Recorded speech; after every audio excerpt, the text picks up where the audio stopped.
It all started with a phone call. One of those unexpected ones that catch you at just the wrong moment, like right when you're slicing an avocado or deep in a video game. I was at home, sprawled out on the couch, half watching some mindless crime documentary, when my phone started vibrating on the coffee table. It was Rachel's name on the screen, which wasn't unusual except for one thing: the time. She was supposed to be at work, wrapping up a big pitch to some client, so why was she calling? I picked up, expecting maybe a cute voicemail or something casual. Instead, I heard her voice, tight and forced, like she was reading from a script. "Hey, Jack, we need to talk," she said. Now, I'm not stupid. The last time Rachel had used those exact words, we ended up in couples therapy for a few months because she'd accused me of emotional laziness or something vague like that. But this time, there was a tremor in her voice, a nervousness she couldn't quite hide.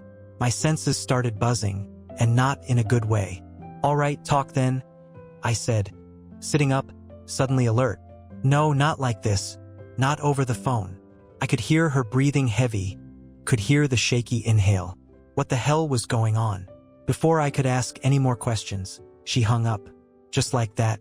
I'm not gonna lie, the next few hours were torture. My mind went to all kinds of places, but nothing could have prepared me for what actually happened later that night. Rachel came home, and she wasn't alone. She walked in with this guy, a total stranger. He was in his late 30s, wearing a suit that looked like it had been plucked straight out of a 90s office catalog. Rachel avoided eye contact with me, while this guy just stood there, looking like he wished he could disappear. "Who's this?" I demanded, feeling my heart pound. The guy opened his mouth as if to speak, but Rachel cut him off, finally looking me in the eye. There was something cold, almost defiant in her gaze. "This is David. He's the man I've been seeing." I felt the ground shift beneath me, like the air had just been sucked out of the room. She said it so flatly, so without emotion. My first instinct was to laugh, like this was some kind of twisted joke. But it wasn't. The guy, David, kept staring at the floor, hands shoved in his pockets, and Rachel just stood there, her face devoid of any regret or sadness. Wait, what?" My voice broke, a mixture of confusion, anger, disbelief. She didn't flinch. "We've been seeing each other for about a year," Rachel continued, and it hit me, how practiced her words sounded, like she'd gone over this conversation in her head 100 times. Maybe more. I think I love him." That's when my stomach turned, and everything inside me wanted to explode. Not just at her, but at the situation, at myself. How did I not see it? The late nights at work, the mysterious new friends, the sudden interest in her appearance. It had all been right in front of me, and I had ignored every single sign like an idiot. David finally looked up, and there was something in his eyes that pushed me over the edge. It wasn't shame. It was pity. He pitied me. "Get the hell out of my house," I snarled at him, taking a step forward. David flinched back, and for a second I thought he might actually make a run for it. Rachel stepped between us, her eyes narrowing, like she was preparing for a fight. "Jack, just stop, okay? This isn't about you losing control." She glanced at David. "He's staying. We need to talk." "He's what?" I felt like I was seeing red, the fury bubbling in my chest, ready to spill out. "You bring your affair into my house, and he's staying?" I pointed at David, my hand shaking. "Get out or I swear." Rachel put her hand on my chest. Not in a loving way, but in a firm, blocking gesture, like I was some kind of dangerous animal that needed taming. Her voice was low, calm, too calm. "You're not in charge here, Jack. Not anymore." That one statement hit me harder than any punch could have. In that moment, the dynamic shifted. The woman I thought I knew had just shown me a side of herself I hadn't even imagined existed. A side that was cold, calculating, and completely, utterly done with me. David finally took a step back, mumbling something about waiting outside, and disappeared through the door like a ghost. It was just me and Rachel now, standing there in the aftermath of her bombshell. "Why?" It was all I could manage to say, my voice barely above a whisper. She sighed, running a hand through her hair, not even looking at me. "You really want to know? Because it stopped being enough a long time ago. And David, he's what I need now." Her words hung in the air, every syllable twisting the knife deeper. And I just stood there, unable to move, unable to breathe, knowing that nothing would ever be the same again. Rachel's words echoed in my head like a drumbeat. Cold, detached, final.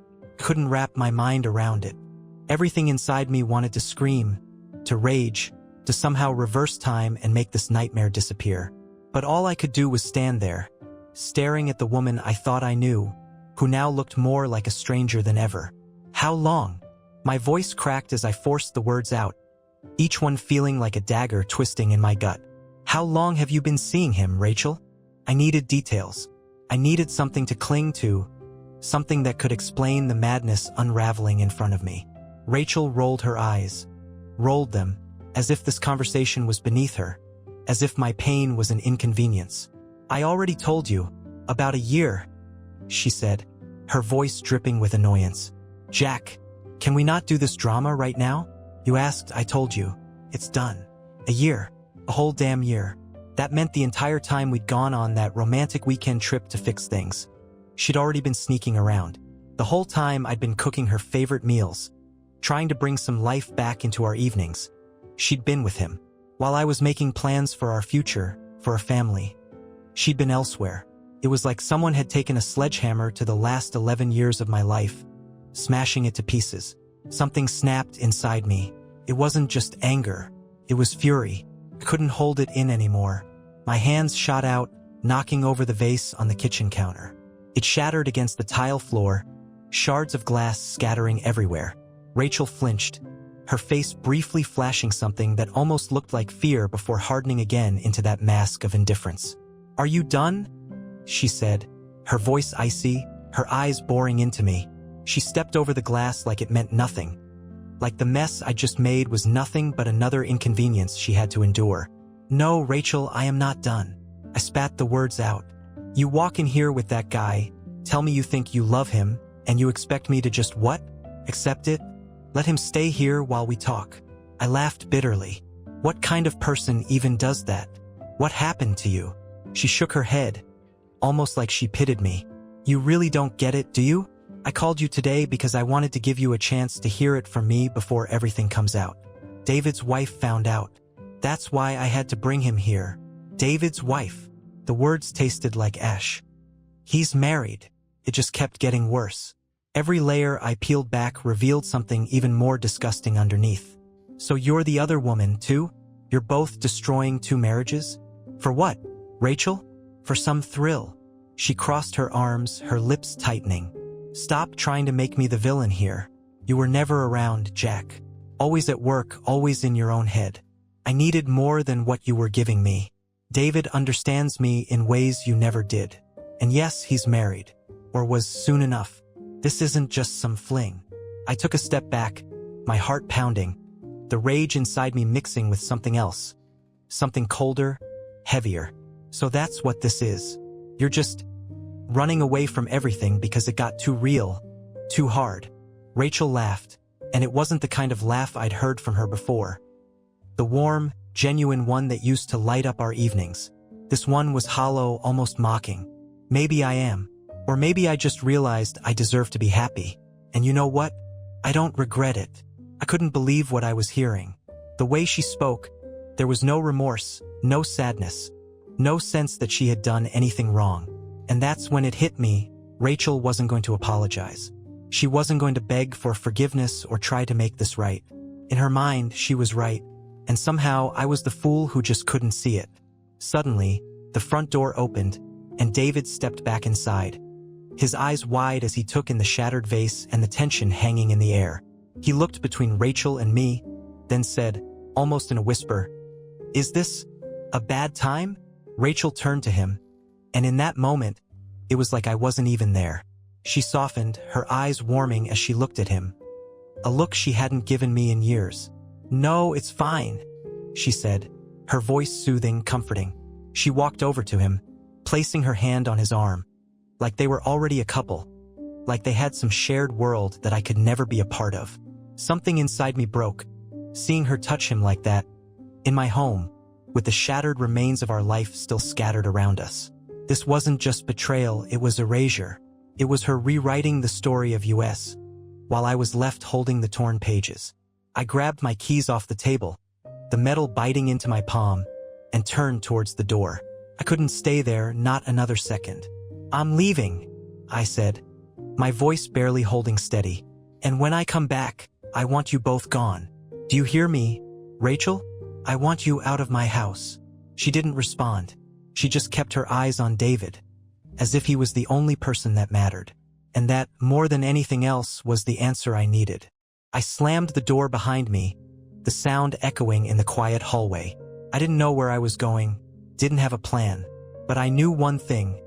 This was the end of something, of us, of who I thought I was. And maybe, just maybe, it was the beginning of something else. Something where I could finally see her for who she truly was. I drove for hours that night, with no destination, just an endless stretch of asphalt under the headlights. The hum of the engine was the only sound cutting through the silence of my thoughts. I had nowhere to go, no plan, no idea how to even begin processing what had happened. Rachel's words, her indifference, David standing there in my house. It all replayed in my mind, over and over, like a loop I couldn't escape. I ended up in a parking lot, somewhere out near the edge of town, by a strip of closed stores and an empty diner. I pulled in, turned off the car, and just sat there, the dark wrapping around me like a cocoon. I had been holding back the storm for hours, and now, alone, I let it hit me. The tears came out of nowhere, unexpected, burning down my face as I slammed my hands against the steering wheel. How could she do this? How could she look at me with those eyes that used to hold warmth and love, and tell me that I was nothing to her now, that everything we had built was nothing but a joke? I screamed, the sound muffled by the closed windows, but it didn't matter. No one was around to hear it anyway. My phone buzzed on the passenger seat, the screen lighting up with a notification. I glanced at it, ready to ignore whatever spam message had found its way to me, but I froze. It wasn't spam. It was Stacy, Rachel's best friend, Stacy, the one who had called me just the day before.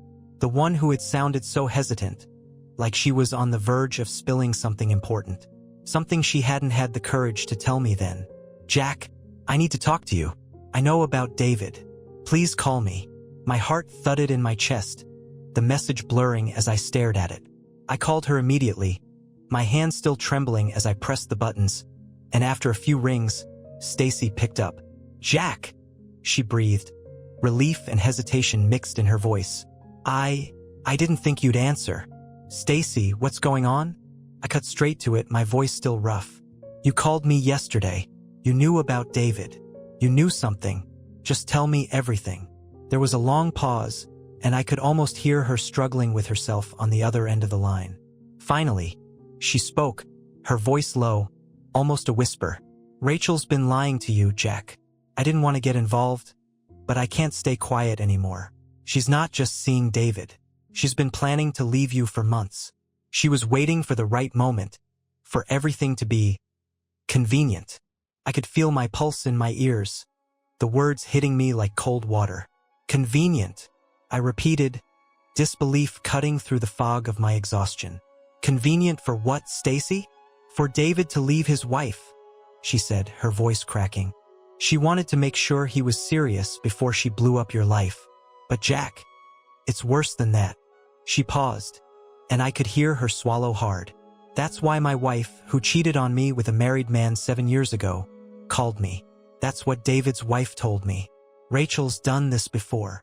I froze, my hand tightening around the phone until my knuckles went white. "What are you talking about?" I forced the words out, barely able to breathe. 7 years ago, Rachel was having an affair with another married guy. His wife called me, completely destroyed. I thought it was just some crazy story, but now, seeing her with David, the way she's been behaving, it all makes sense. Stacy's voice was trembling, as if she couldn't believe what she was saying. "Jack," she never stopped. She just found a new target. My entire body felt numb, the cold spreading from my chest to my fingertips. 7 years ago, that was when things had first started feeling off between us. I had chalked it up to stress, to work, to whatever excuse we told ourselves when we didn't want to face the truth. I had no idea that, all this time, Rachel had been hiding something so twisted, so ugly. Why didn't you tell me? I finally managed to ask, my voice barely more than a whisper. Because Rachel is my friend, Jack. I thought she could change. I thought she'd grown up, that she wanted something real with you. But I can't keep lying for her. Not after seeing what she's doing now. You don't deserve this. You deserve the truth. I hung up without another word. The phone slipping from my hand and landing on the seat beside me. 7 years. 7 years of deceit, of playing me like a puppet while she spun her lies. And David, he wasn't the first, not even close. The air inside the car felt too thick, too heavy, and I pushed the door open, stepping out into the cold night. I needed to breathe, needed to feel something other than the crushing weight of betrayal. The stars were out, scattered across the sky, indifferent to my pain. I tilted my head back, staring up at them, wondering how many more secrets Rachel had hidden from me, how much of my life had been a lie. And then, out of nowhere, something shifted inside me. The grief, the anger, the betrayal. It all coalesced into something sharper, something clearer. I wasn't going to let her do this to me anymore. I wasn't going to be the fool, the one left in the dark while she lived her double life. I grabbed my phone again and started scrolling through my contacts, my fingers moving with a purpose I hadn't felt in hours. There was someone I needed to talk to. Not Stacy, not some therapist, not anyone who'd try to make me feel better. I needed the truth from someone who'd seen it all firsthand. David's wife. The call connected after a few rings, and a tired, shaky voice answered. Hello. Hi, this is Jack, Rachel's husband. I think we need to talk. There was a pause, and then a deep sigh, a sound that held more pain than words ever could. Yeah, she said softly. I think we do. The next day, I met David's wife in a small cafe just outside of town. Her name was Linda. I had imagined this meeting 100 different ways on the drive there. How she might react, what she would look like, how I would even begin to have this conversation.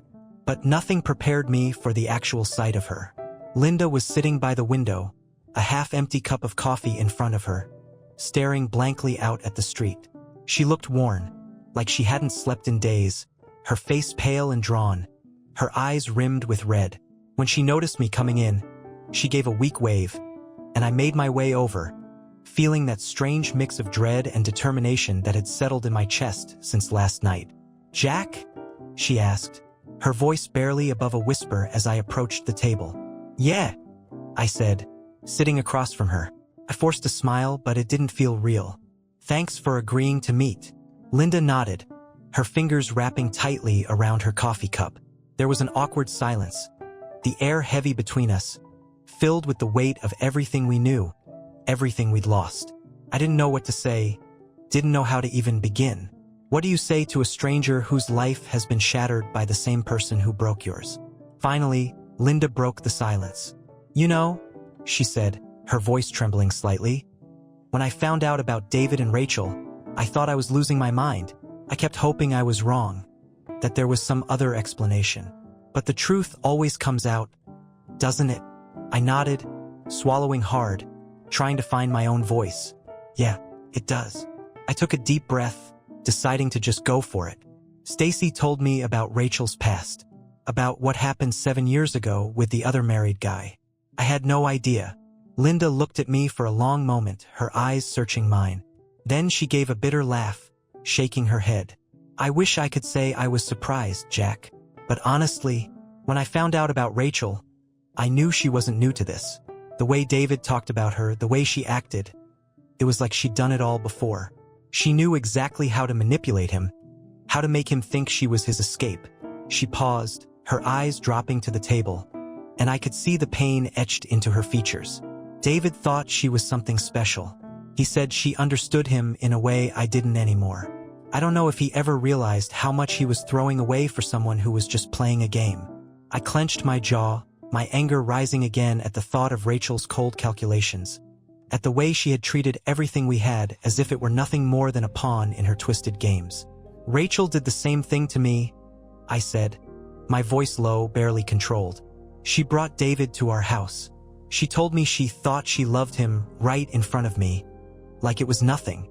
Linda looked up at me, her eyes glistening with unshed tears. She brought him to your house?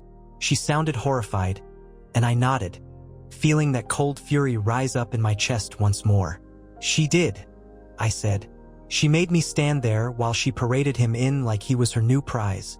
I don't think I'll ever forget that look in her eyes, like I was just something to be tossed aside. Linda closed her eyes for a moment, taking a shaky breath. I'm so sorry, Jack. I'm sorry you had to go through that. I wouldn't wish this on anyone.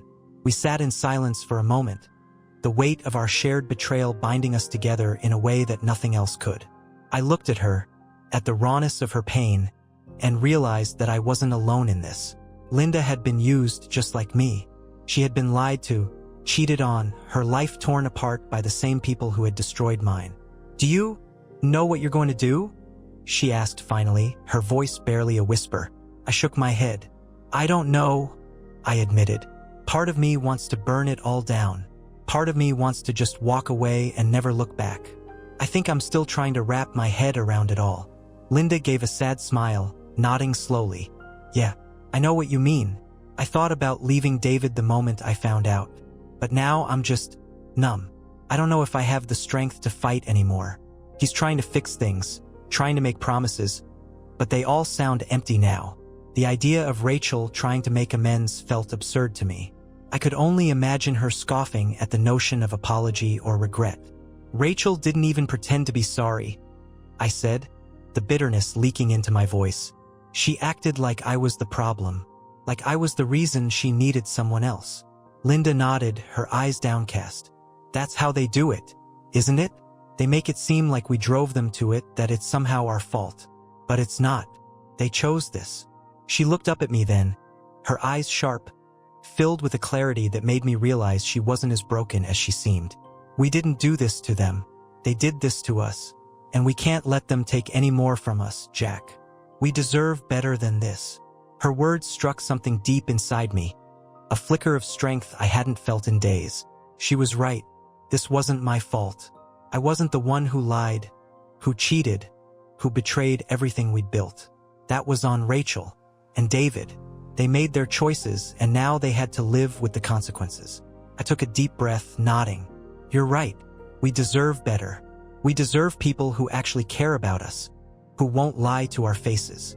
Linda smiled then, a small, sad smile that held a hint of hope. Yeah, we do. And maybe one day we'll find that. We talked for a little while longer, sharing stories, venting our anger, our sadness. And by the end of it, I felt something I hadn't felt since this all began. A sense of relief. Linda understood in a way no one else could. She had been there, right in the middle of the same chaos, the same betrayal.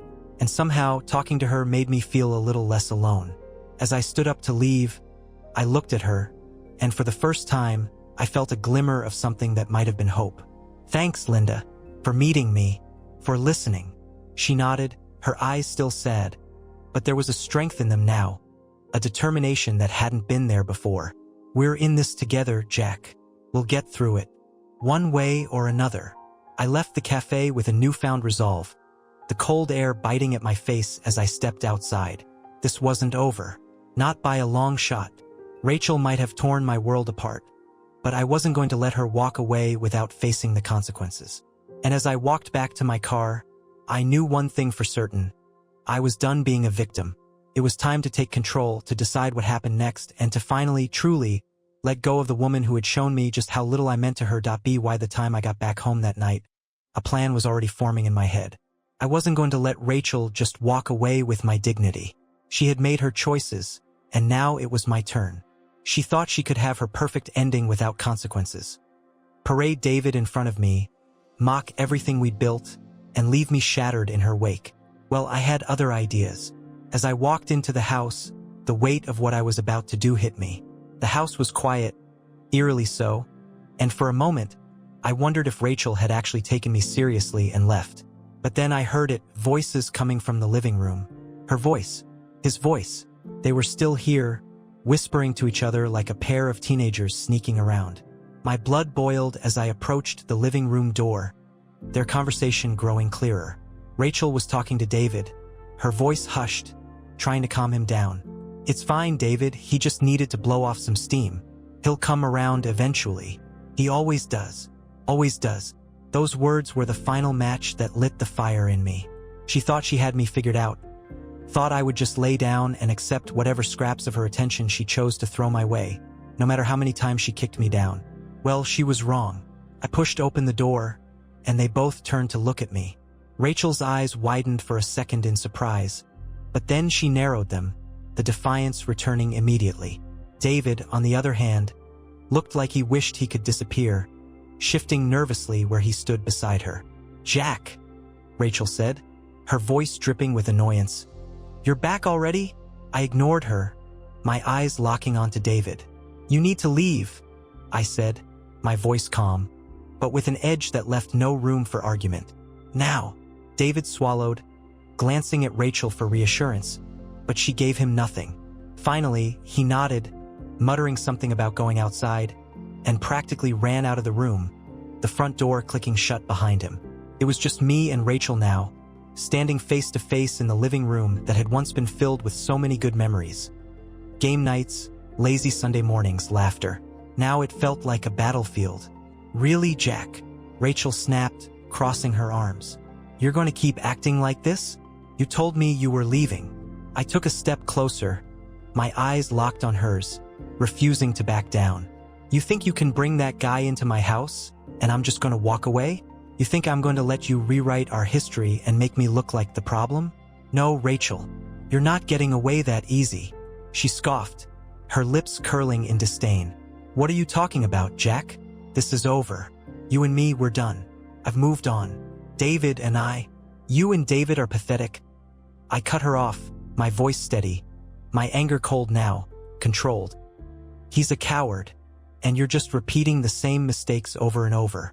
Stacy told me about the affair 7 years ago, about the married guy back then. You've done this before, Rachel. You're not some victim who needed more. You're a liar, and you're destroying lives for what? To feel powerful?" Her face twisted, shock flickering in her eyes for the first time. She opened her mouth, but no words came out. I pressed on, not giving her a chance to recover. "You don't get to make me feel like this is my fault," I said, my voice rising. "You don't get to stand there and act like I drove you to this. You did this, Rachel. You chose to lie, to sneak around, to bring that guy into my home. You made this mess, and you don't even have the guts to admit it." She glared at me, her face flushed with anger now. "You think you're so perfect, Jack? You think you were such a great husband? You were distant. You were obsessed with work. You didn't make me feel wanted." I shook my head, a bitter laugh escaping my lips. "And instead of talking to me, instead of trying to fix it like an adult, you ran off and did the same thing you always do. You found someone else to fill the gap. But guess what, Rachel? You're never going to be happy this way. You'll keep running, keep lying, and you'll never find what you're looking for." She stared at me, her eyes wide, her mouth working as if she wanted to argue but had no words left. For a moment, the mask slipped, and I saw something else in her eyes. Something that looked almost like fear. "You're wrong," she finally said, her voice weak, barely a whisper. "David loves me. He understands me." "No, Rachel," I said, stepping closer, my voice softening but not losing its edge. "David doesn't know you. He knows the version of you that wants to feel exciting, that wants to feel like a savior. But he doesn't know the real you. And I think deep down you know that too." She looked away then, her gaze dropping to the floor, her arms falling to her sides. For the first time, she looked small, almost fragile, like the weight of everything she had done was finally sinking in. I took a deep breath, feeling a strange sense of calm wash over me. I had said what I needed to say, and for the first time since this all began, I felt a sliver of release. This was no longer my burden to carry. It was hers. "I want you out of the house, Rachel," I said, my voice steady. "Take whatever you need, but I want you gone by tomorrow. I'll be talking to a lawyer. We're done." She looked up at me, her eyes filled with something I couldn't quite place. Fear, regret, maybe even a hint of realization. But it didn't matter. Whatever she felt now, whatever she finally understood, it was too late. The damage was done and there was no going back. Rachel didn't say anything. She just nodded, a barely perceptible motion, and turned away, heading towards the stairs. I watched her go, feeling an emptiness settle in my chest. This was it. The end of us. Not the way I had ever imagined it, but it was the reality I had to face. As I heard her footsteps fade, I turned and walked out of the house, stepping into the cool night air. David was standing by his car, his face pale, his eyes wide as he saw me. He looked like he wanted to say something, but I didn't give him the chance. I walked past him without a word, got into my car, and drove away. This was no longer about Rachel or David. It was about me, about finding a way to rebuild, to move on, to finally let go of the weight I had been carrying for far too long. And as I drove, the night stretching out ahead of me, I knew one thing for certain. I was going to be okay. Rachel had tried to break me, to tear apart everything we had built, but I was still here. I was still standing. And now it was time to start over, to find something real, something true. Something that couldn't be shattered by lies and deceit. I woke up the next morning in a small, no-name motel on the edge of town. The sun was peeking through the thin curtains, and for a brief, glorious moment, I felt nothing. No pain, no anger, just an empty, peaceful clarity. But then it all came rushing back. Rachel, David, the betrayal that had gutted me and left everything I knew in ruins. The room felt cold, the kind of cold that settles into your bones, and I knew I couldn't stay there. It was time to face the next steps, the reality of what needed to be done. I drove back to the house in silence, my thoughts churning with everything that had happened. What would I find when I opened that door? Would Rachel still be there, lingering, waiting for one last fight? Would David be hanging around, desperate to prove something? I gripped the steering wheel, my knuckles white, ready for whatever lay ahead. When I pulled into the driveway, I noticed Rachel's car was gone. There was a strange emptiness that hit me when I saw the bare space where it had been, an absence that seemed to echo in the quiet morning. The front door was unlocked, and as I stepped inside, the house felt eerily empty. It wasn't just her absence I felt. It was like the spirit of the place had gone, too, as if the memories we'd created here had dissolved into thin air overnight. Rachel had left a few things. Boxes by the door, filled with clothes, some books, and a few other odds and ends she hadn't bothered to pack yet. I didn't even bother to look inside. Letting out a deep breath, I moved into the living room and stopped dead in my tracks. There, on the table, was an envelope with my name scrawled in Rachel's handwriting. A note. I picked it up, feeling a knot form in my stomach. I debated throwing it away unread, but curiosity got the best of me. I tore it open, the paper crinkling loudly in the silence of the empty house. Rachel's handwriting, neat and practiced, stared back at me, and I forced myself to read it. Jack, I know there is nothing I can say that will make this right. I never wanted to hurt you, but I know that's meaningless now. I think part of me believed I could somehow keep both lives going without anyone getting hurt, but I realize how selfish and stupid that was. I am not going to ask for your forgiveness, because I know I don't deserve it. I'm sorry for everything.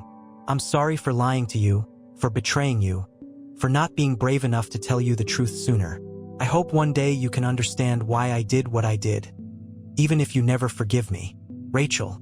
I crumpled the note in my hand, the words not quite sinking in. Hope I understand why you did it? The arrogance of it nearly made me laugh. This wasn't about understanding her reasons or seeing her side. This was about the fact that she had destroyed everything we'd built. And for what? A thrill? A chance to feel something different? I tossed the note onto the table, letting it fall on top of the boxes she'd left behind. That was her version of an apology. A couple of vague lines about not wanting to hurt me. A quick justification that did nothing to ease the pain she'd caused. I turned away, refusing to let her have any more space in my head. She was gone, and that was that. With Rachel out of my life, the reality of the next steps hit me all at once. I needed to call a lawyer. I needed to sort through the mess of our shared accounts, our possessions, everything we'd once combined into one life. It was daunting, the idea of untangling ourselves from each other, but it also felt like freedom, like I was finally reclaiming a part of myself that had been buried for too long. I picked up my phone, scrolling through my contacts until I found the number of a divorce lawyer I'd heard good things about. My thumb hovered over the call button for a moment, my stomach twisting. This was it, the official end. Once I made this call, there was no turning back, no chance for reconciliation, No hope of fixing what was broken. But that hope had died the moment Rachel had brought David into our home. I pressed the button and put the phone to my ear, the ringing echoing in the empty room. After a few moments, a crisp, professional voice answered, and I introduced myself, explaining my situation in brief, detached terms. The lawyer listened patiently, asking a few questions, and by the time I hung up, I felt a weight lift off my shoulders. This was the right thing to do. I couldn't keep living in limbo, holding on to the remnants of a life that had already crumbled to dust. I needed to move forward, to start building something new. Something that was mine, without Rachel, without the lies and betrayal that had poisoned everything. The rest of the day was spent packing up her things, shoving her clothes into the boxes without caring if they wrinkled or folded neatly. I moved through the house like a man possessed, driven by the need to get it all out, to purge every trace of her from my life. By the time I was done, the living room was filled with boxes, each one neatly labeled, each one containing the last remnants of what had once been our shared life. I called a moving company, arranged for the boxes to be taken to her new address. She hadn't told me where she was going, but Stacy had. It felt fitting, Rachel leaving without a word, and me tying up the loose ends. Later that night, as the last box was loaded onto the truck, I stood in the doorway, watching it drive away, the taillights disappearing into the dark. The house was finally mine again, empty and quiet, ready for whatever came next. I walked inside, closing the door behind me, and for the first time in weeks, I felt something close to peace. There were no more secrets lurking in the shadows, no more lies waiting to be uncovered. Rachel was gone, and I was still standing, still here, still ready to move forward. I grabbed a beer from the fridge, sat down on the couch, and stared out the window at the night sky. The silence was comforting. The emptiness no longer a reminder of what I'd lost, but of what I could rebuild. My own life, my own choices. I thought about Linda, about the look in her eyes as we talked in that cafe, the determination and sadness mixed together. We'd both been betrayed, both been left in the rubble of someone else's choices, but we'd survived. And now, maybe we could both find a way to start over, to build something real, something true. I took a sip of my beer, the cool liquid a sharp contrast to the warmth spreading in my chest. I didn't know what the future held. I didn't know if I'd ever find love again, or if I even wanted to. But I did know one thing: I was free now. Free from the lies, free from the weight of a marriage that had been broken long before I'd realized it. And that freedom, that uncertainty, it didn't scare me anymore. It felt like the beginning of something new, something I could create from scratch. And for the first time in a long time, I felt hopeful. Not for Rachel, not for what we'd lost, but for myself, for the person I could be, the life I could live. The road ahead was wide open, and I was ready to see where it would lead. A week passed, and in that time, the house began to change. I repainted the walls. I got rid of the old couch that Rachel loved, replacing it with something sleek and modern, something that felt like me. I bought new dishes, changed the bed sheets, tossed out her old throw pillows. It was the beginning of a metamorphosis, a way of marking the end of everything that had been ours.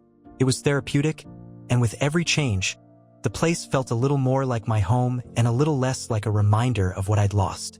I had just finished painting the guest bedroom, some shade of blue that felt cool and calm, when there was a knock at the door. I wiped my hands on a rag, frowning. I wasn't expecting anyone, and it was late. My first thought was Rachel coming back to cause more drama, but I knew her better than that. She was too proud, too stubborn to come crawling back after the showdown we'd had. I opened the door, and to my surprise, it wasn't Rachel. It was David. He looked awful, his face pale, eyes rimmed with exhaustion, like he hadn't slept in days. He stood there on the doorstep, his hands shoved deep into his pockets, and for a moment he just stared at me, as if he was unsure of why he'd come. I felt a wave of anger rise up, my jaw clenching at the sight of him. This was the man who had stolen Rachel away, who had stood in my living room like he had some right to be there, who had looked at me with pity in his eyes. "Jack," he said finally, his voice low, almost hoarse. "Can we talk?" I wanted to slam the door in his face. I wanted to tell him to get the hell off my property, to never show his face here again. But something in his expression stopped me.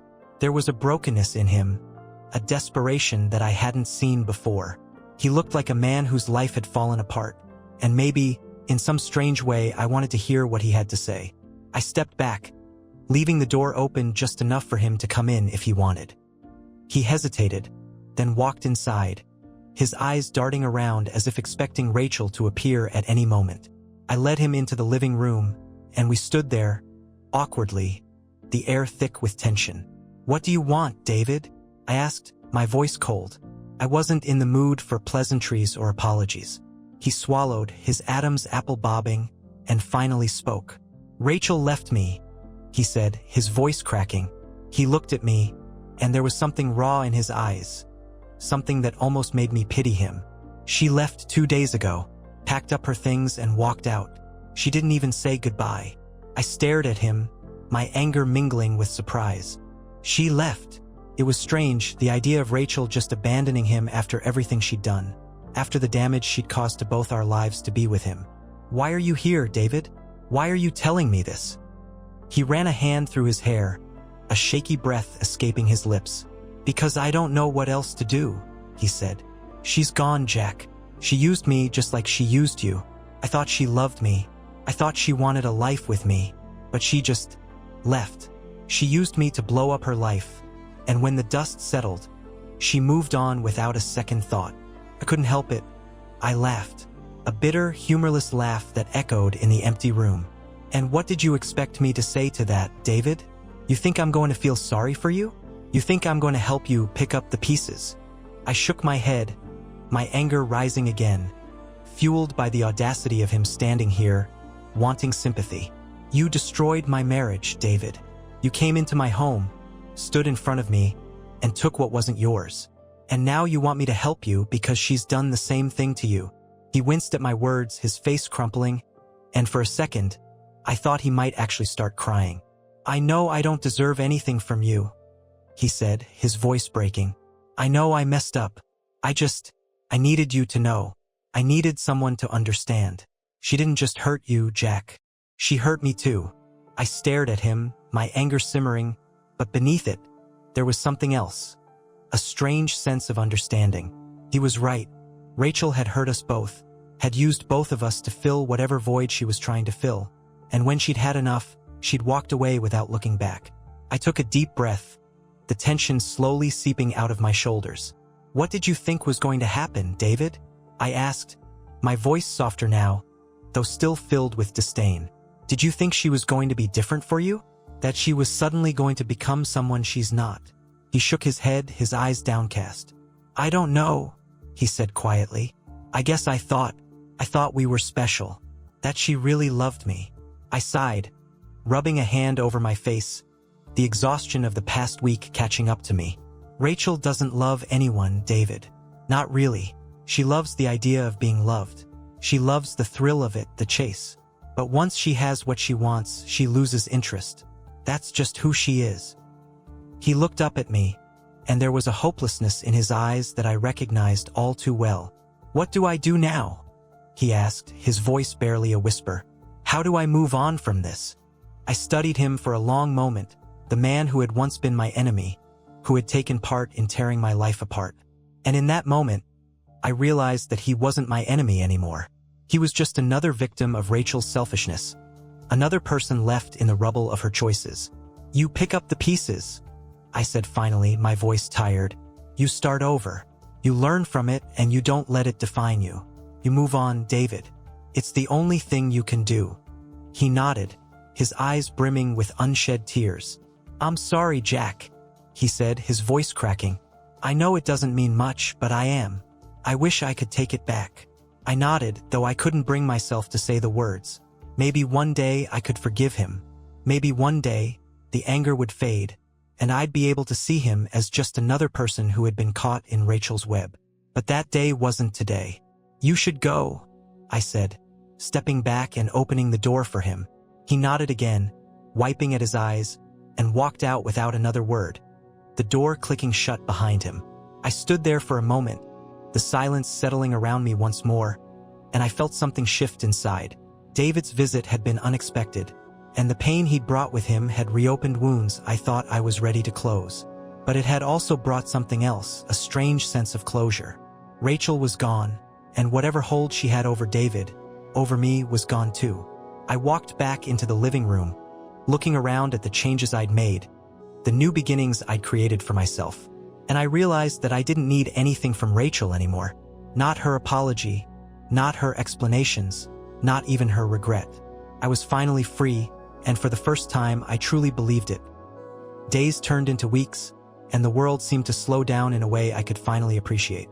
For the first time in what felt like forever, I wasn't waiting for the next bombshell, the next betrayal, the next fight to keep a relationship on life support. I could focus on my own life now, with no strings attached, no ghosts from the past lingering in the corners. I started doing things for myself, simple things that I hadn't done in years. I went out to the park with a book, finding a spot under the shade of an old oak and losing myself in stories that weren't my own.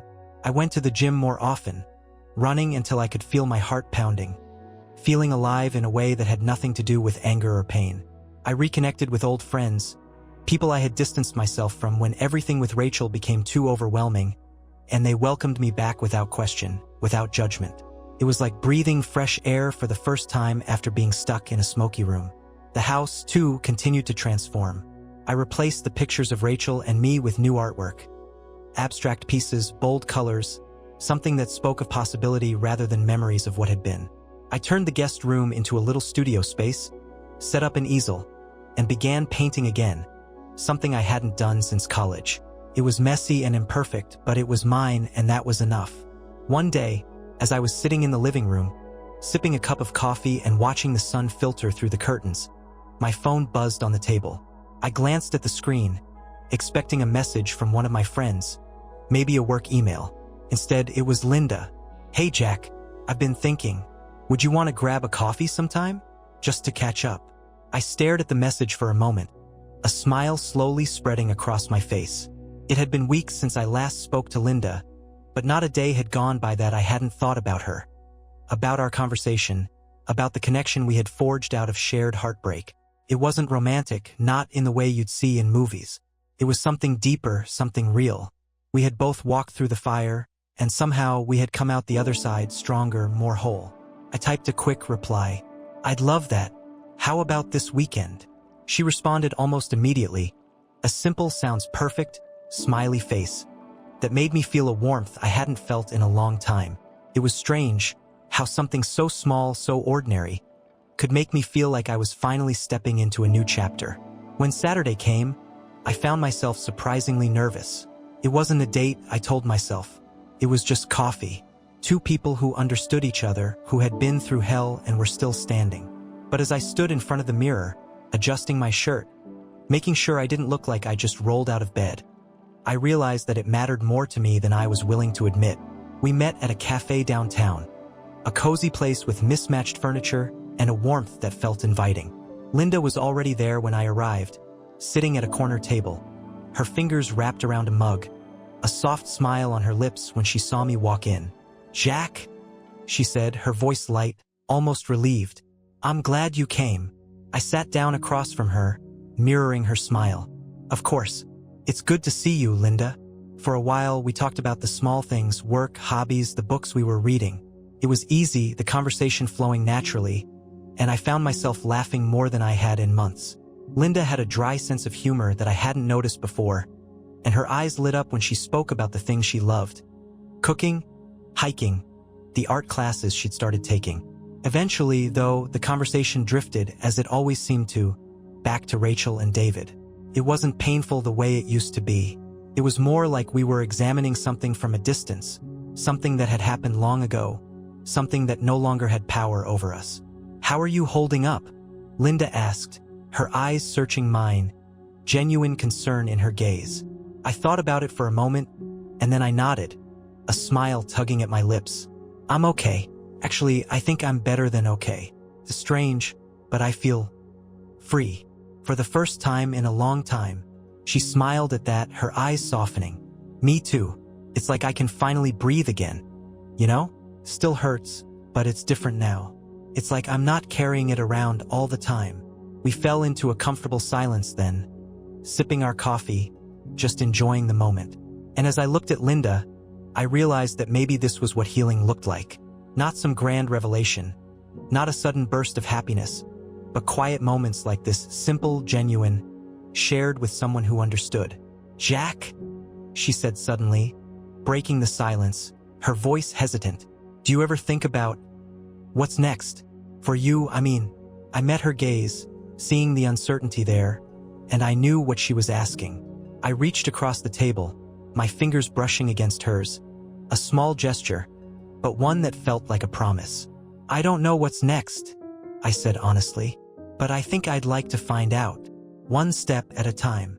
She smiled, her fingers curling around mine, and in that moment, I felt something shift inside me.